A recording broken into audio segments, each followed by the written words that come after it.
Nakabibigla ang laman ng video sa social media kung saan makikitang inuundayan ng saksak ng isang rider ang mga sakay ng isa pang motorsiklo. Kahit tumba na ang target, hindi pa rin tumigil ang suspect.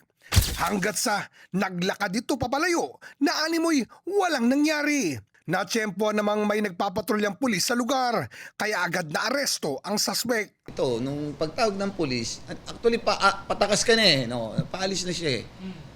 Kaya nung na-acosta siya ng pulis, arrested siya. Itong dalawa na kinuha rin. Siyempre, ang first responder naman natin dyan, hindi pa alam ang buong istorya niyan. Kaya siyempre, mag-i-imbisi pa yan. But good thing, kukunin sila parehas. Ang biktimang mangilang beses inundayan ng saksak, buhay. Bagamat sugatan, di naman daw kasi bumaon ang mga saksak. Nararamdaman ko po pero hindi nagpa-puncture po. Kaya sabi ko parang screwdriver. Kung kutsilyo, patay ako. Nakita mo meron dito sa dibdib ko sa puso. Dalawa sa tiyan. Meron sa tagiliran. Kwento nilang magkasama, nag-umpisa raw ang lahat ng maharangan umano ng suspect ang dinaraanan nila sa May Kalayaan Avenue sa Taguig.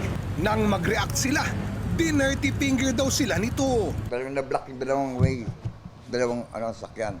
Kaya sobrang init. Lahat po nagbubusinahan na, pati lahat ng mga nakamotor. Kaya ngayon, ginawa ko, nag-rev ako ng malakas para makuha pansin niya. Ngayon, yung pag-rev ko, sakto, ayun na, niya ako. Nang magpang-abot daw sila sa stoplight, Nalapitan namin. Parang kinumpronta lang namin bakit mo kailangan yung mag-ganun. Tapos palitan ng salita. So nagpaawat kami, okay na. Tahimik na po, wala na po nagsasalita. Hinintay na lang namin mag-go. Bigla siyang inistan niya yung motor niya, binuksan niya yung compartment. Kinuha niya yung screwdriver. Yun na po. itinanggi naman ng suspect na nag-dirty finger siya. Kaya lang daw niya nagawang manugod ay dahil pinagbantaan siya. Gawa po nung galit na sinabi sa akin na huwag daw po akong liliko. May kakalagyan daw po ako. Pero yun lang po yun eh. Inataw na po ako ng helmet eh. So dinipensahan ko po.